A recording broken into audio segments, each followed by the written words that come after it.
You're brainwashed. She's in your way. You're in my way, Mom. We're just gonna pack our bags. Come on, Hannah. Yeah. We went upstairs and start packing. My name is Hannah. I'm 42 years old. I used to have a job, but now I'm a stay-at-home mom. Because the plan was for me to keep working. But my son was developing slowly and I wanted to take care of him by myself. I quit my job when my son was 1 year old and have been housewife ever since. I live with my mother-in-law. This cohabitation is something I knew before I got married to my husband. I thought my mother-in-law and I had a good relationship until she pointed out the child's stunted growth. Now the relationship is a disaster. My husband Andy has gone on a long overseas business trip and I have no one on my side. My mother-in-law's sarcastic attacks started when my son turned 1 year old. We still had a good relationship and went together to my son's first checkup. And there, the doctor said to me, "Is he going to walk yet?" And my mother-in-law changed. The car ride home was quiet, and my mother-in-law was merely displeased. She wears her emotions on her sleeves. The doctor's words made her brow darken and she became... After returning home, my mother-in-law's verbal abuse began. I can't believe you gave birth to a handicapped son. I knew that an elderly mother would give birth to a son like this. Mother, he's not handicapped, he's just... Shut up. The doctor said he wouldn't walk yet.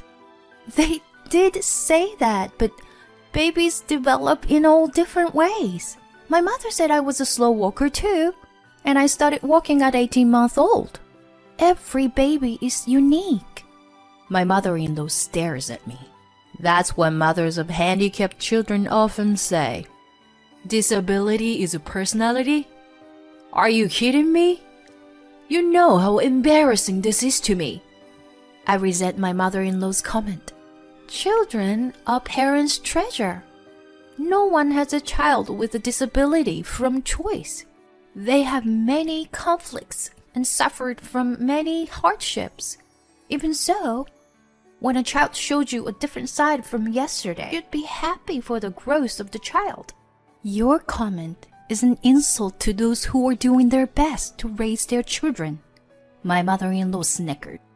Don't talk big to me. I don't care about others. But you're embarrassed to face other people. If you don't care about the others, you should know that they don't matter. Because they are strangers. You're really cheeky. I didn't want you as my son's wife from the start. I was upset that my mother-in-law could change so drastically at the slightest word from a doctor. But I was sure this was her true nature. From that day on, although we lived together, we never saw each other. I couldn't talk to my husband about it. Although she is verbally abusive, she is still an important mother to my husband. And because our relationship had been so good up to that point, talking to him on the phone would only create confusion. But I wanted my husband to focus on his work, so I decided to face my child alone. But things were not so easy. One day, my mother-in-law came to my room and complained. Hey, you should put him in an institution. What? That boy. You can't keep him in this house forever. He's a handicapped child. Do you think I would give him up? I'm saying I don't want to live with a handicapped child. I mean, he just taking some time to start walking. Don't talk back to me. I know what I'm talking about. What? He's got a lot of your grandmother's blood in him. What? What my mother-in-law's trying to say was that my grandmother was blind. She was already blind when I was born. And now she's trying to tell me that I inherited her. It's true that she was totally blind. But that happened when she had Behçet disease when my mother was still in elementary school. There is no proven inheritance of Behçet's. When I got married, my grandmother came all the way to explain it to my mother-in-law. She deeply cared about me and told me, Hannah's marriage would be ruined if she thought that my eyes were genetic. My grandmother had such a wonderful heart. Back then, even my mother-in-law said that I had a nice grandmother. But behind our back, my mother-in-law was thinking like that. I thought at the time that I didn't want my grandchildren to inherit it. Now, see what's happening. I'm not kidding about the handicapped family. You've got to be kidding me. What are you talking about? I can't hear you. Maybe your grandmother was a bad influence. Did she turn on your husband, mother, like you are doing? Maybe that's what got her blind. Take it back. My grandma was bullied from a bitch mother-in-law like you. She barely got to eat and was thrown out, barefoot in the cold northeast. She got sick from the stress. Because of a bitch like you. My mother-in-law flinched at my retort, but she was not defeated. Oh, so her husband didn't protect her. Your grandma is not a good judge of character. He couldn't protect her. Grandpa was drafted into Siberia.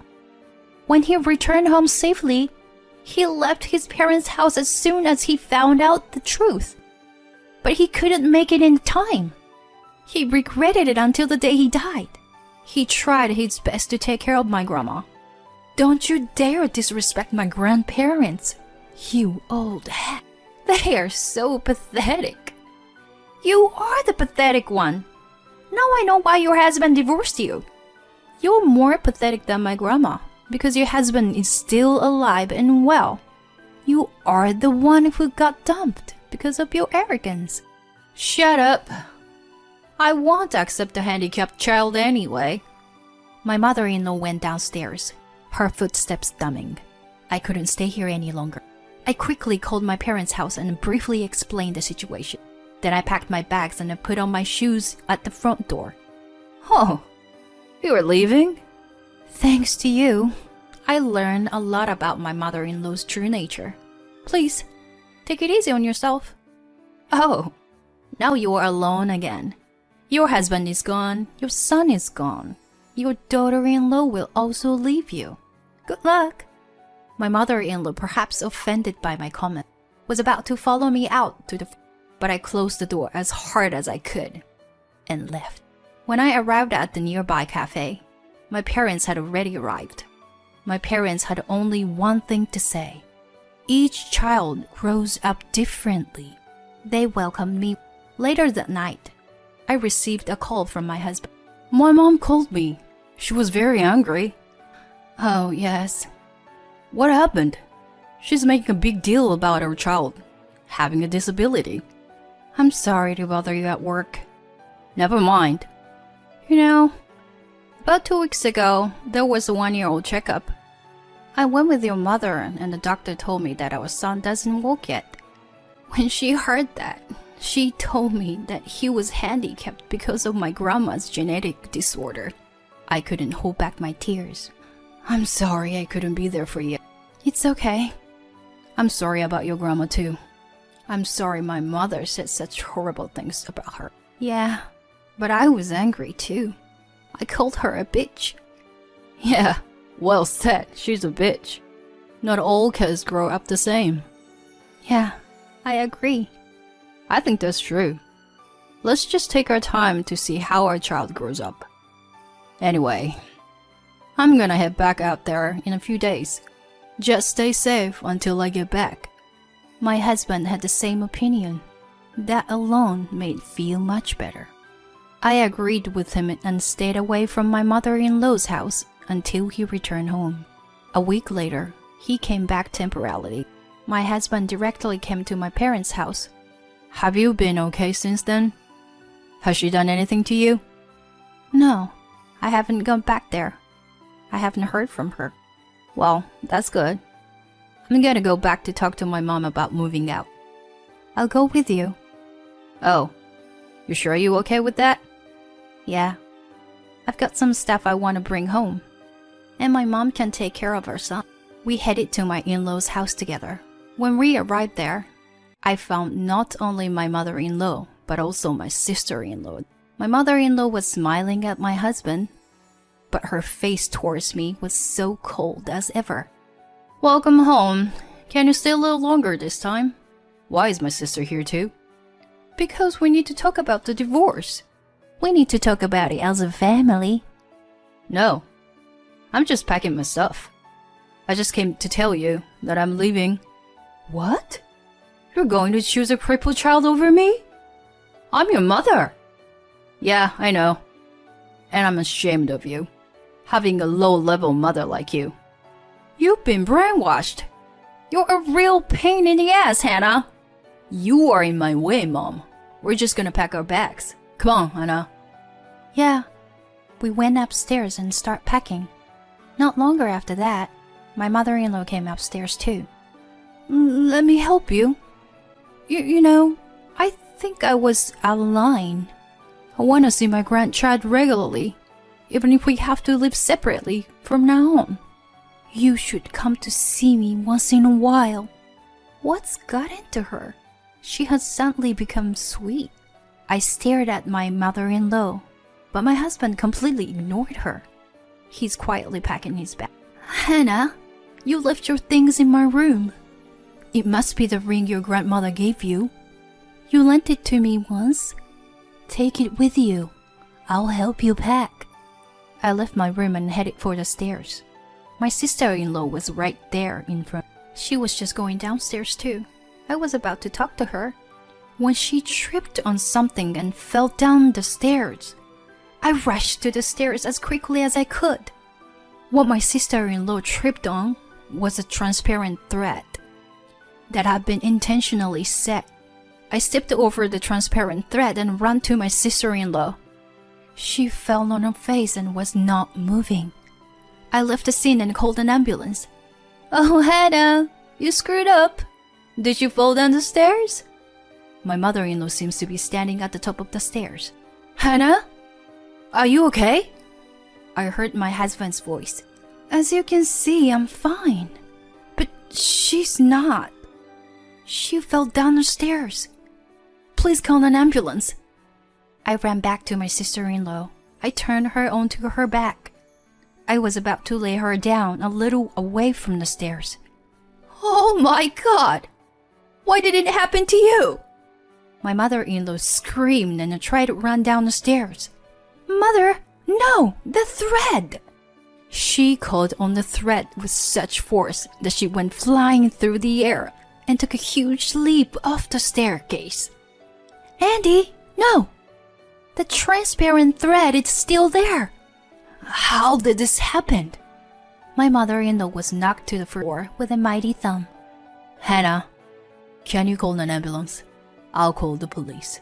Yeah. The in-laws' house were in an uproar. 2 ambulances rushed into the scene, and even a police car. My sister-in-law was sent immediately to the hospital as she had a concussion. But fortunately, she was okay and only needs to recover from a broken right leg. However, my mother-in-law was badly injured and was left with a serious disability in the lower half of her. If my sister-in-law had reported the incident, my mother-in-law would have received a prison sentence for sure. However, my sister-in-law did not file a report because she was concerned about what neighbors around would say. I know that my mother-in-law set up the trap on the stairs against me, but it was not me who was caught in the trap. If my sister-in-law, who was the victim of the crime, did not want to charge my mother-in-law with the crime, I have no choice but to respect her decision. I have no sympathy for my mother-in-law who fell for her own trap. We felt our lives were in danger, so we insulated ourselves from my mother-in-law and officially moved to my parents' house. Because of that incident, my husband stayed with us for a couple of weeks, but when we found a place to live, he went back to overseas again. I thought I could go on living without having a deal with my mother-in-law. However, I underestimated the way a criminal like my mother-in-law thinks. About a month after I started living with my parents, I received a call from a number I didn't recognize. I answered the phone. not realizing that it was my mother-in-law on the other end of the line. Hello, it's me. It's been a while. What do you want from us? Why are you so angry? We are family. We don't have a family member who takes human life lightly. You've got to be kidding me. I gotta go. Wait a minute. You know what? I'm in trouble. My daughter hasn't come to see me since then. My son is abroad and I'm having a hard time making a living on my own. How can she be so disrespectful? I almost lost my life because of her. I can't. Oh no. I'm in your grandmother's shoes. You must feel sorry for me. I'm a cripple too. What? Blood is rushing to my head. It's not the same. Don't you dare compare yourself with my grandmother. You set your own trap and you fell into it. It's called a karma, and there's no one there to save you from being alone. It's hard to live alone. So what? This phone number is new, isn't it? You arranged it yourself. You can live on your own. Just don't call me again. No matter how many times you call, I won't pick up. Never. My mother-in-law was still talking, but I hang up without hesitation. She was a person who only thought about herself to the end. I had no idea that one word from the doctor could change the future, but the doctor's insensitive comment revealed my mother-in-law's true nature. Sooner or later, it would have been impossible to hide. Now, at 1 year and 3 months old, my son is beginning to waddle and walk. Growing up doesn't have to be. If he grows slowly, it's just fine if we take care of him slowly in his pace. I will continue to be grateful for the support I receive from the people around. I'm going to live with my family of 3 in our own pace. Mother-in-law, you have exactly what I can't believe you fell for. The trap you set yourself. Punishment really does come true, doesn't it?